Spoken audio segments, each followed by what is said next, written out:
ছোট্ট বাবাটা আমাদের সাথে যে এরকম ব্যবহার করবে আমরা কিন্তু ভাবতেই পারিনি। দেখো পয়লা বৈশাখ চলে আসলো, আর পয়লা বৈশাখের আগের দিন আমরা গেলাম বাপের বাড়িতে আমার কুটু বাবাটার জন্য একটা ড্রেস নিয়ে। মানে সময়ের এমন অভাব কি বলবো, কবে থেকে ভাবছি যাবো যাবো কিন্তু সময় আর হয়ে উঠছে না। তো ফাইনালি আমি যে কালকে যখন পয়লা বৈশাখ তাহলে আজকে চলো গিয়ে দিয়েই আসি, না হলে আর কি দেওয়া। এত কাছে বাবার বাড়ি হয়ে 1 ঘন্টার জন্য যে যাবো না, ওই সময়টা হয়ে আর ওঠে না। মানে নিজের সংসার নিয়ে এতটাই ব্যস্ত আমি, তো ব্যস্ততার মধ্যেও কর্তব্য তো পালন করতে হবে, সেই জন্য চলে গেলাম। তো প্রথমে কিন্তু বাবার সাথে দোকানে দেখা করে নিলাম। এখন দোকান আর বাড়ি আলাদা হতে না খুব অসুবিধা হয়ে গেছে, নাহলে এক জায়গায় গেলে দেখা হয়ে যেত। তো প্রথমে বাবার সাথে দেখা করে চলে গেলাম বাড়িতে গিয়ে যে কুটু বাবার রিয়াকশনটা তোমরা দেখো। ও মানে প্রথমে তো কাঁদছিল, কিন্তু আমাকে দেখে ওর এত হাসি, এত খুশি হয়ে গেছে। আর ড্রেসটা পাওয়ার পর ওর কথাগুলো শুনলে তোমরা পাগল হয়ে যেতে, এত পাকা পাকা কথা বলছে।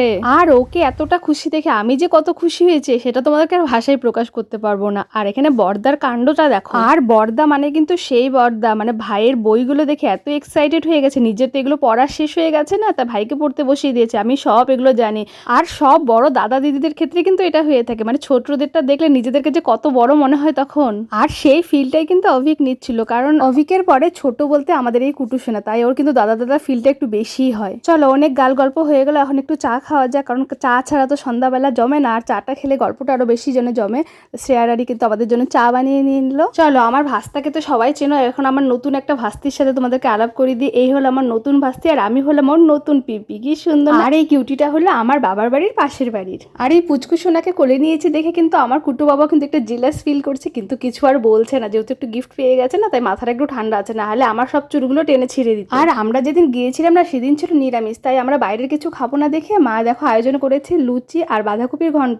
আগে বাঁধাকপিটা বানিয়ে রেখেছিল, আর এখন শ্রেয়া লুচিগুলো ভেজে দিচ্ছে গরম গরম। আর লুচিগুলো দেখো কি সুন্দর টোপা টোপা করে ফুলেছে না, তাই ওকে বলছি আমি তুই তো সেই লুচি ভাজা শিখে গেছি। আবার এই কথা শুনেও কিন্তু বৌমা আমাদের সেই লজ্জা পেয়ে গেল। শ্রেয়া লুচি ভাজা কিন্তু এদিকে কমপ্লিটও হলো না। আরে কুটু দেখো আমাদের জন্য সবার জন্য কিন্তু প্লেট বেড়ে বেড়ে নিয়ে চলে আসছে। আমাকে দিল, পরে ওর বড়দাকে দিতে গেছে, পিসুকে দিল, সবাইকে দিয়েছে। আর হ্যাঁ নিজেরটাও কিন্তু ভুলে নেই, পরে নিজেরটা নিয়ে বসেছে, কিন্তু এই যে নিয়ে দুজনের মধ্যে ঝগড়া লাগলো, মানে অভিক আর ভাইয়ের মধ্যে। বাপরে বাপ, এতক্ষণ পর্যন্ত কিন্তু শান্তি ছিল, কিন্তু খেতে বসার সময় আমার মোবাইল নিয়ে লেগে গেলো দুজনের মধ্যে যুদ্ধ। দুজনেই দেখবে কে কাকে ছাড়ে, কে দেখবে বলো। তারপরে মাঝখানে বসিয়ে দিলাম মোবাইলটাকে, বললাম দুজনে মিলে দেখ আর খা।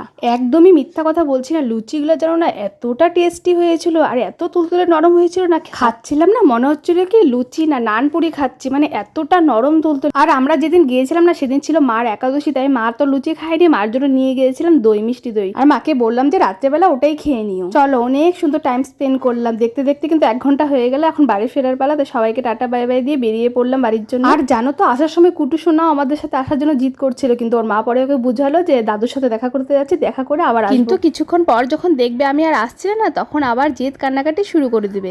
যাই হোক ফোন করে ওর সাথে আমি কথা বলে ওকে আমি বুঝিয়ে দেবো। চলো গল্প করতে করতে কিন্তু বাড়ি চলে আসলাম। Okay bye and good night.